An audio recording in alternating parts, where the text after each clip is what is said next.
Hello, I'm Brad Hadank, and welcome to Sportspage.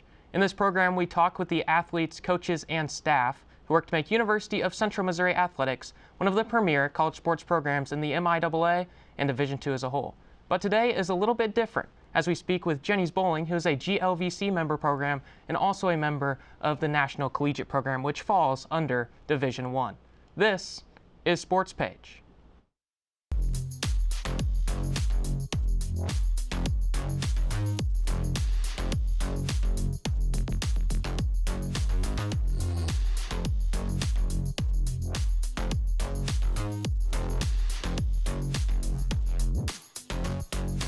Our first guest today is Jenny's Bowling head coach, Ron Holmes. Coach Holmes is in his 35th season as head coach for the Jennies. Since the program's birth in 2001, the 8-time Coach of the Year has led the Jennies to multiple top 5 finishes and 3 national runner-ups. Prior to 2001, Holmes was a volunteer head coach for the women's and men's club sport bowling programs for 11 seasons. Holmes has also had an impact on the administrative side of NCAA women's bowling, as he was a member of the NCAA Women's National Bowling Committee and has served as the secretary and rules editor. So with that, we welcome Jenny's Bowling head coach, Ron Holmes, to Sportspage. So Coach Holmes, I want to start, as a coach, you've been in competitive bowling for years, and there's a difference, obviously, between casual and competitive bowling. Could you maybe talk me through some of those, starting with like the bowling balls? There's multiple bowling balls that players could use. Could you talk me through why that is? Sure. Good morning. Yes, thank you for being here. Sure. If you can envision our sports being compared to others, the competitive side of things that we do is almost equal to international level play, even though some of the equipment that we use is open and available to the general public. It's a very high performance, high level equipment. So bowling balls for us and for our level of play are very much like golf clubs. So they have to have many different types, same thing with the different environments and things that we go and play in. And that's part of the reason why we have to prepare for any environment we might see around the country. And on purpose, we've set up some of our rules and guidelines to help make it a little bit easier for the teams and the student athletes, but that environment changes as well. So it's a challenging but also fun time as it goes through. And talking about some of those changes, oil patterns is something that could change. Could you talk me through what that even means? Sure. So on every lane surface, there's a protective coating that covers the lane for the friction that gets created.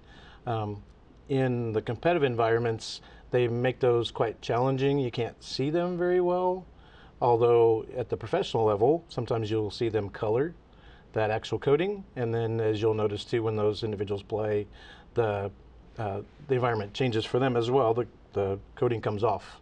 That's for us too. So the different lengths, the different amounts, the different distances or shapes they create, all are part of that competitive environment side. Imagine a golf course again that might have the fairway and the rough and the trees and all that. We have similar environment we have to figure out. Sometimes it evolves even in the middle of a competition. So think about a football field, first half it was dry, second half it's raining or snowing, same kind of stuff for us. So it's always a challenge and something that we have to try to keep up with. And talking about bowling rules, when you're around, because you have to see casual kind of bowlers bowl all the time just in your environment, are there any rules that you see them not follow or be oblivious of that you know and you know that they're not following?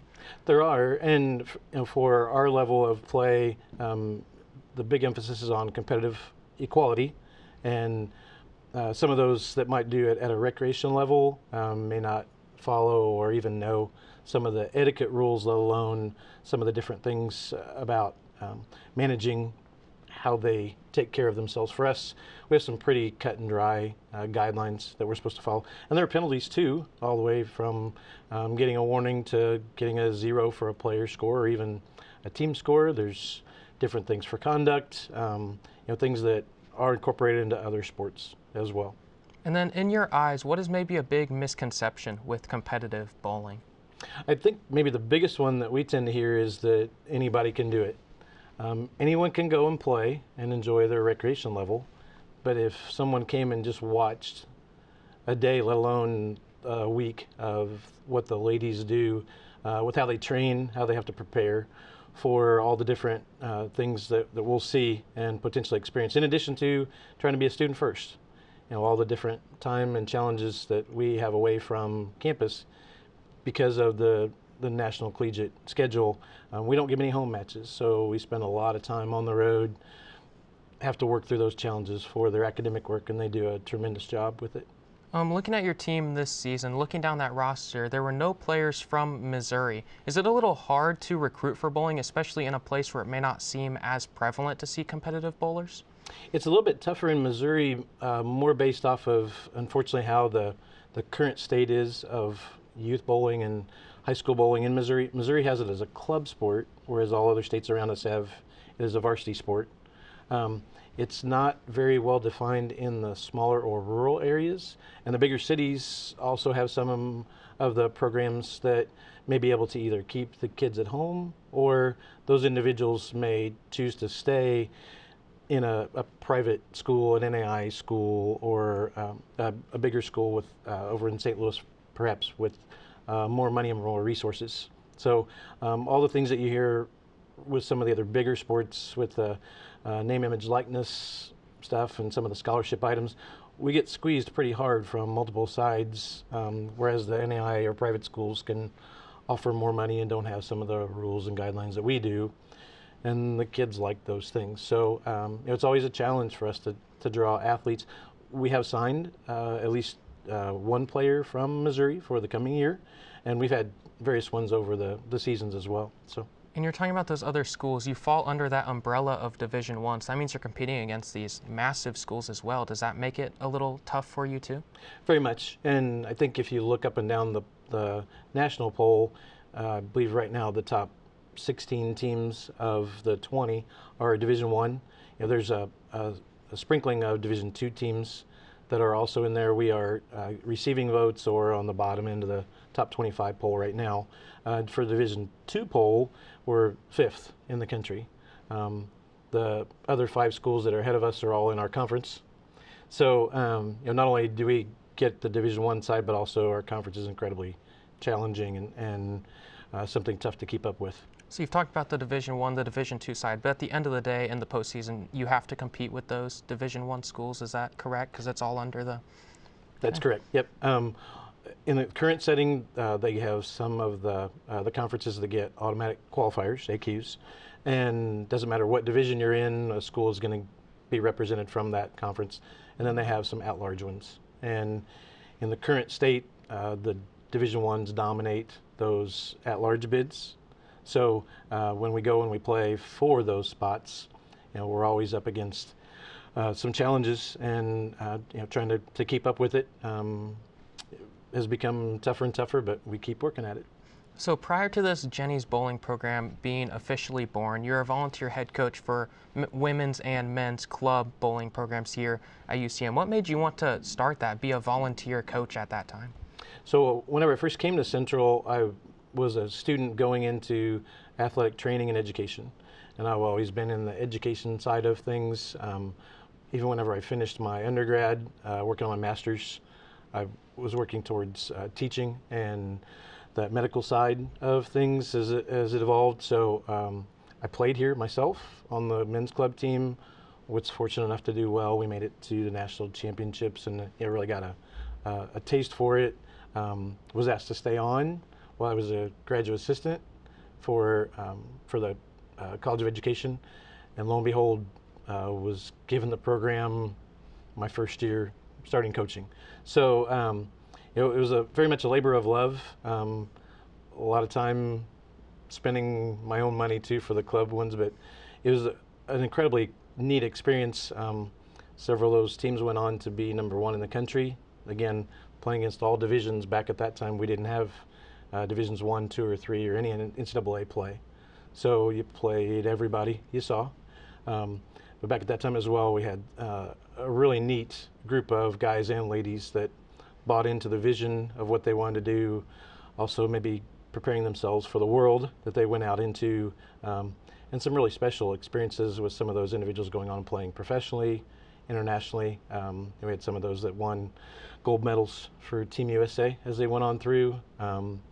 We won a national championship in our last year converting over to the NCAA side, so we actually got recognition on both sides of that. But it was a really, really neat experience. So you were a volunteer head coach for 11 seasons for men's and women's bowling, but then the Jenny's bowling program was officially born. How did that feel, that changeover? So it was really neat to experience that entire process. I could honestly say, I helped the program be born and grow. A lot of growing pains. It was asked to be converted over by former President Bobby Patton. He was at Wichita State University prior to coming here, and they have a world-class program there as well, both on the men and women. He saw the value of what the program could be for the athletic department as well as for the school, and it was a turnkey time for us to easily switch over from club sport to a varsity sport. So that in essence was what helped motivate that transition over to being in the department. But my role has also continued to tap into the education side and some outside projects, which a lot of other Division II coaches do. Yeah. So taking a look at another role you fulfilled in your past, that a member of the NCAA Women's National Bowling Committee, you served as secretary and rules editor in the past. What all did that entail? Secretary and then rules editor sounds like there's a lot of power there. What all did you do in that position? So it essentially was the start of the sport, therefore they needed a person to put together a rules book, but also convert those items over to what NCAA sports were like. There's some sport governing body rules that are slightly different from how we do it. Some of the administrative things, definitely. It's not common for a coach to have to also run an event or be an official or do all those other secondary things, and that's what the club sports do. They didn't have safety and event protocols in place. I essentially helped write that with another group of the committee members and served on that committee for 8 years. I was asked first to be on the national committee and then chosen out of that group to be the rules editor. And then something else that you do as well is being head coach. Not a lot of head coaches do this, but you teach some classes. How do you manage having to teach classes, also being a head coach? How does that all work hand in hand? It's all I've known. So that was part of the agreement of the previous setup of it, the transition over. In many other Division II smaller sports, they coach or they work on another part of campus as well as teach. So mine at one point was a half teaching, half coaching position, even though I was doing full coaching and only getting to do technically a half-time teaching role. Now it's a smaller number of teaching hours, thankfully, and you still enjoy that very much, but that's evolved quite a bit through the former departments that are now in the College of Education. And Coach Holmes, I have just a few last moments here talking about the team this season. If you had to describe your team in just a couple words, what would you tell someone who may not know about this Jenny's bowling team? I think the group is quite young, but also can be quite promising. I see some incredible things from the ladies, and I know we have 2 seniors that are trying to lead the charge. They unfortunately have had some injuries as they've kind of worked their way through their senior year, and they're doing everything they can to try to help bring the rest of the ladies on and help them win a conference title and make it to the NCAA postseason. Well, Coach Holmes, thank you for joining us today, and best of luck as this bowling season rolls on. We're going to take a quick break. When we come back, we're going to meet Jenny bowler Andrea Perez Perez. We return right after this. Welcome back to Sportspage. In this next segment, we will be joined by Jenny's bowler Andrea Perez Perez. Andrea has many achievements with Jenny's bowling. Along with this, Andrea has been a member of Junior Team Mexico and helped lead Junior Team Mexico to the 2019 Pan American Championships team title. This is Andrea Perez Perez right here on Sportspage. So Andrea, to start, originally, what got you into the sport of bowling? I will say my family. My mom's side in Mexico, my mom's side, they all bowl besides my mom. So my mom, one day she was like, oh, I think I'm gonna take you with your aunt. And so since then, I haven't stopped bowling. So talking about maybe bowling competitively, has that always been something ever since you started bowling that you wanted to do, or did that come later? I guess so, because I started bowling when I was 4. So then, like, eventually I just went into the tournaments and stuff like that, so I didn't stop. And now you're here bowling collegiately at the University of Central Missouri. What made you want to bowl collegiately? Because bowling competitive is one thing, and then bowling in college is something completely different. Yeah, it's very different. I will say probably about 11, I talked to my parents, and I was like, you know what, I do want to do this. I want to go to the U.S. and, like, get new experiences, have more knowledge about bowling. And yeah, I think that was, like, why. And they were very supportive about it too. They were scared of me, like, coming here by myself and everything, but they allowed me to, and I'm very thankful for that. And something else you've done competitively is you were a member of Junior Team Mexico. What has it meant to you to be a part of that? It's pretty cool. I've been on the bowling team for about 8 years now, and it's just like, just to see how all the work that I have been putting into is, like, paying off. It's happy, just happy. Yeah, and then in the intro I was talking about that run in 2019. How special was that run with Junior Team Mexico to the 2019 Pan American Championships title? It was great, like, being there. I had my brother with me, so he was, like, helping me and, like, calming me down. My parents weren't there, so I was just, like, by myself, I will say. So I think that helped me to grow as a person and as a player, just to, like, be able to manage all those situations. And still talking competitively, you've had so much success, a 5-time Mexican National Youth Champion and a 3-time Mexican Cup Champion. How have you been able to find all of that success in your career? I could just, like, keep working hard. You know, it's never a lose, it's just a lesson more. And I think those things help me to see what I want to achieve in a longer view of things. And then looking at bowling, especially in the U.S., it's maybe seems more to some people as a casual sport. Everyone's been bowling, it feels like, at least once, but they may not understand, like, competitive bowling. So could you explain maybe some of those ins and outs, like talking about oil patterns that people may not know? Could you maybe explain some of those parts of competitive bowling? Yeah, well, that's the other thing that people doesn't know about, like, bowling. They just think that it's just for fun and stuff like that. So there's, like, a lot of oil patterns, and, like, for example, with the team, I had, like, 10 bowling balls. So each bowling ball can be used for a different oil pattern. So those little things are, like, little, but, like, not little at the same time. It goes a lot with, like, the bowling college and stuff like that. So you talked about those 10 bowling balls. If you look at a bowling bag, those things are massive. Could you maybe take me through what is in that bowling bag? Well, each bowling bag has, like, 3 spots. So for a tournament this past weekend, we went to Nebraska. I had to take 3 bowling bags. So I had 9 balls with me, right? So yeah, it's basically how it works. And then we've talked about casual versus more competitive bowling. Could you maybe take me through some misconceptions that you've seen about competitive bowling? Well, for like the college tournament, we do Friday, Saturday, and Sunday, and we bowl. On Friday, we bowl 5 matches of 5 games each match, and then Saturday we bowl 5 individual games, but it still counts as a team. And then on Sundays we do the match plays, but it's also like the 3 best. Wait, how is it? 4 out of 7. So that's how you win the match. So those sound like long days. How do you prepare to bowl for maybe hours on end? How do you build that endurance? Yeah, well, with the team we practice almost every day, just besides Tuesdays, because it's like the day off that the NCAA has. But yeah, it's basically being on the bowling alley for like since 8 a.m. to 5 p.m. Yeah, just practice, and it's very mental, just like to be in a good, like positive environment, and just helping your teammates, and just talking through them, and yeah.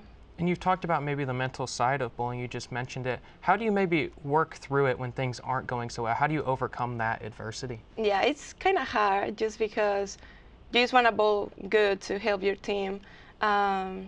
It's just like you just have to keep telling yourself, like, it's nothing that you haven't done yet. Like, you just have to do what you gotta do, right? And like just enjoy it and appreciate every time that you can throw the ball. Yeah.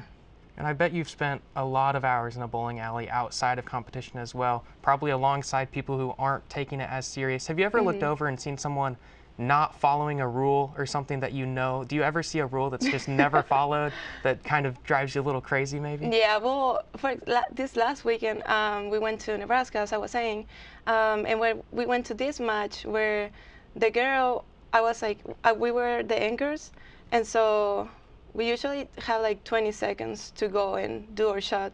Then in this case, I was waiting for her to go.